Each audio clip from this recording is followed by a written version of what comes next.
Hey, what's going on, everyone? Just want to wish you guys all a happy new year. I'm back. I'm going to start kicking out videos, hopefully daily. Probably going to be coming out like at midnight or 12 or 1 p.m. every night. And I wanted to wish you guys a happy new year's, and I want to give you guys a few tips to take into the new year, okay? So I'm going to start out with the main theme of this video. It's going to be a short video. Hopefully it will be. The main theme is this: out with the old, in with the new. This is a special year. We are at a precipice right now where, let me draw it for you. All right, let me draw it on this one actually.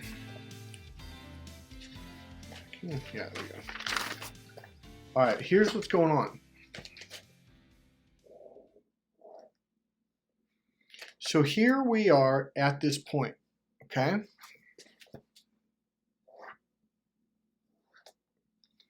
So we're at this point, let's see, left to right, I think is this way for you guys. We're at this point where we were going through time and we just hit a precipice right now. And remember I keep saying the shift is happening? Well, we're actually in the middle of it. We're pretty much through it. And as we go into January, we're going to go into this part of it, and it's going to start opening up into the new energy of Aquarius, the age of Aquarius, okay? So a lot of people, especially Scorpios and water signs, etc., well, maybe not all water signs, I think people in general who are good people, who have good hearts, this is what's going to happen as we go into the next phase, the next opening, okay? People who are good-hearted, things are going to get better for you. People who are not good people, they're not going to be good for you. A lot of those people are already noticing it right now. Their lives are becoming living nightmares, okay? For those of you that are good people who have worked on yourselves, who've done the work, who've done the deep diving into your heart, into your soul, who've dealt with the clearings, who've dealt with the awakenings and all that stuff, we're going into that phase where we prosper, where we begin to just, okay, I'm going to try to find the right word. That's, okay, I'm going to go back to the theme of this in a second. Here's why, okay. We're going into a phase where it's going to benefit us. So this is why it's so important for you to let go of the past, okay? It's not some big, deep psychological thing you have to do or whatever. One thing you can do, you could take a piece of paper and write down whatever it is on there that was hurting you in the past or holding you back, and then just go burn it, okay? You can do it today. You can do it at the new moon or the full moon or whatever. But you don't have to do it those times, but just burn it, whatever is bad. Another thing, this is what I'm really saying.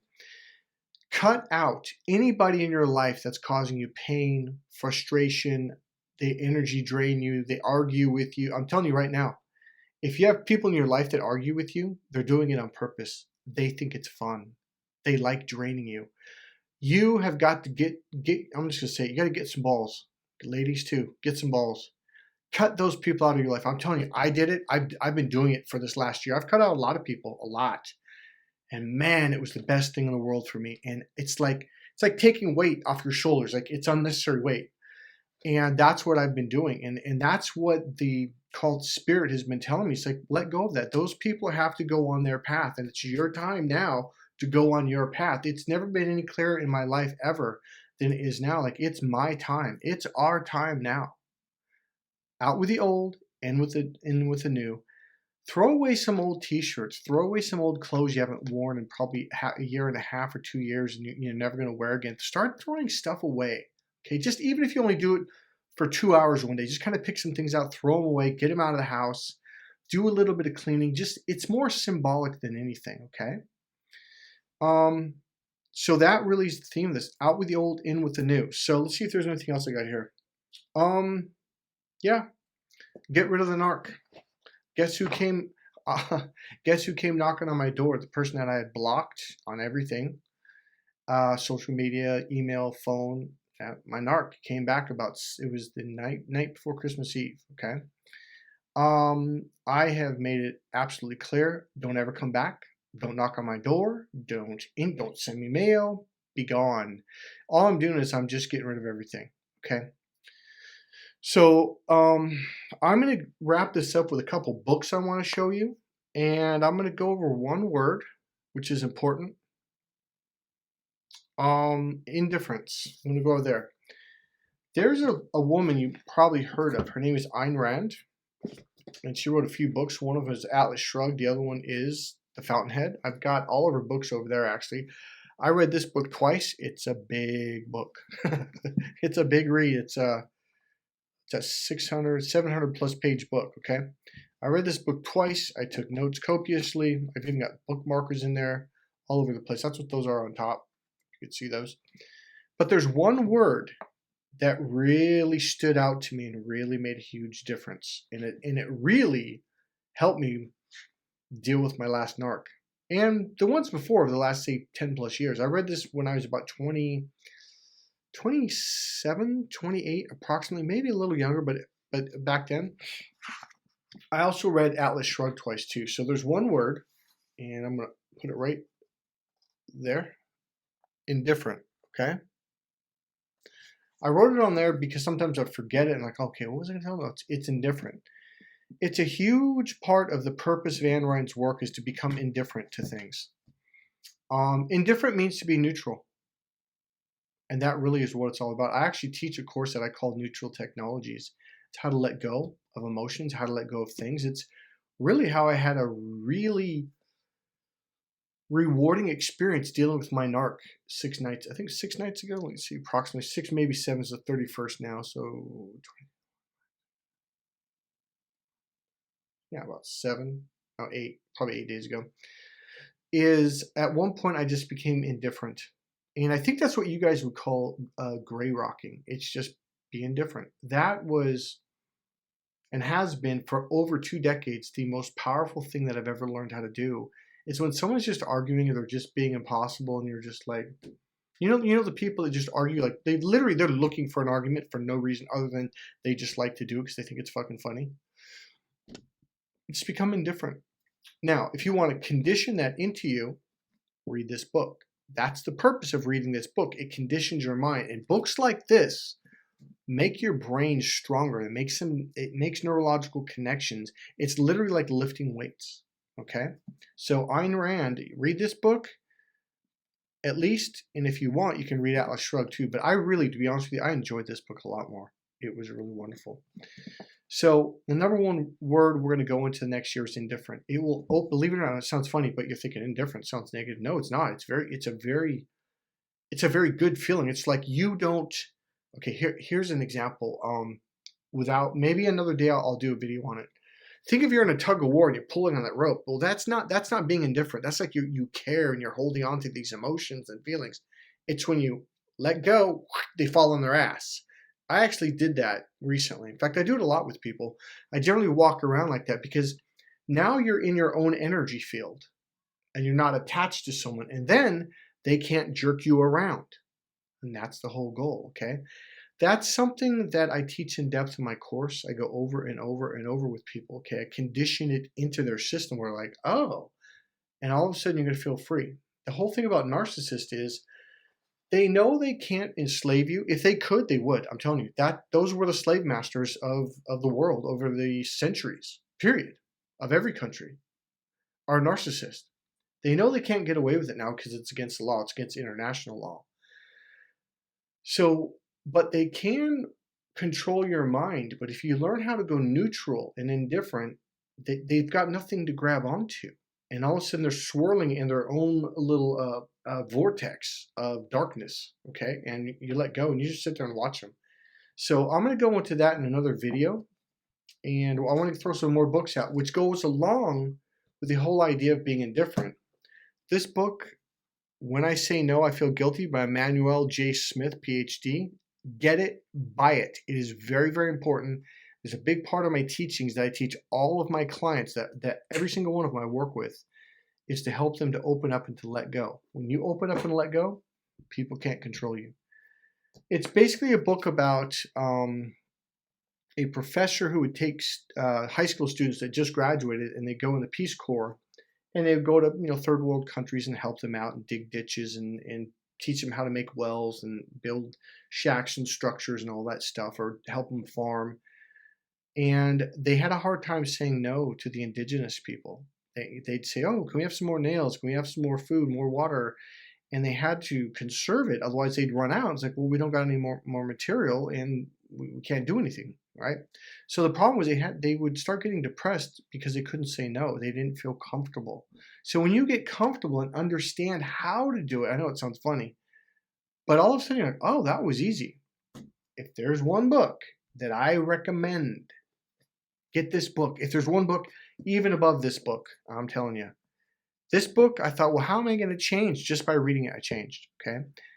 If you need, we could do a session and I'll help you work through it even more, okay? Third and final. One of the reasons why I deal with narcissists so well, especially my last narcissist, and all of them, especially the last decade to 2 decades, yeah, more than a decade, is because in my 20s, I read these 2 books. I remember during NLP training, someone said, just go buy any body language book. It will show you things that you never saw before. And I'm going to give it to you right now. The main thing that came up the other day that stimulated these 2 books, I would say, get Signals. This is probably the better one. I mean, the other one's good too, by Alan Pease. Signals, How to Use Body Language for Power and Success and Love. And this is an old book from a long time ago, Body Language by Julius Fast, which is right there. Okay? I'm going to give you something right now. When we're children, we have obvious body language, especially when we lie. So, do you mind if I get a drink of water? Sorry, I'm getting thirsty.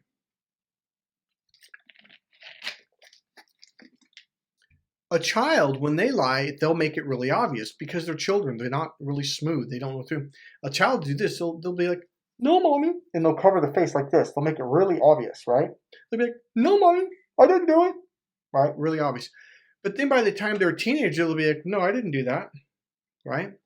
And then as they become an adult, they'll be like, no, I didn't do that. It's trying to hide. Do you get it? So I'm actually looking at myself in the monitor. So they'll try to hide, but as you get older, you become more smooth, right? Well, here's what a narcissist will do, and it has to do with their wiring, which I'm not going to go into right now. A narcissist, when you call them on their shit, when it's like you caught them cold, busted, and they can't get out of the lie, this is what they do. They look down, just like a child. That's what children will, I didn't say that. Children will do that too. They'll just look down. It'll be really obvious. It's like you'll say, well, blah, blah, blah, blah, and they're like, oh shit, I got caught. Like, fuck, there's no way out. Here's what it's equivalent to.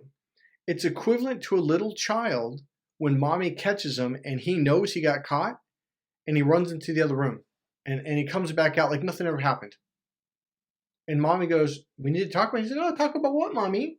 Mommy, hey, do you want to play with the toys, mommy? And they just totally change the subject. Sound like a narcissist, deflect and defer? That's exactly what they do. Okay. So, like I said in some videos in the past, my last narc literally, when he got, it's like he would lie about the lie, lie about the lie. And when he got caught, he's like, fuck, I'm trapped.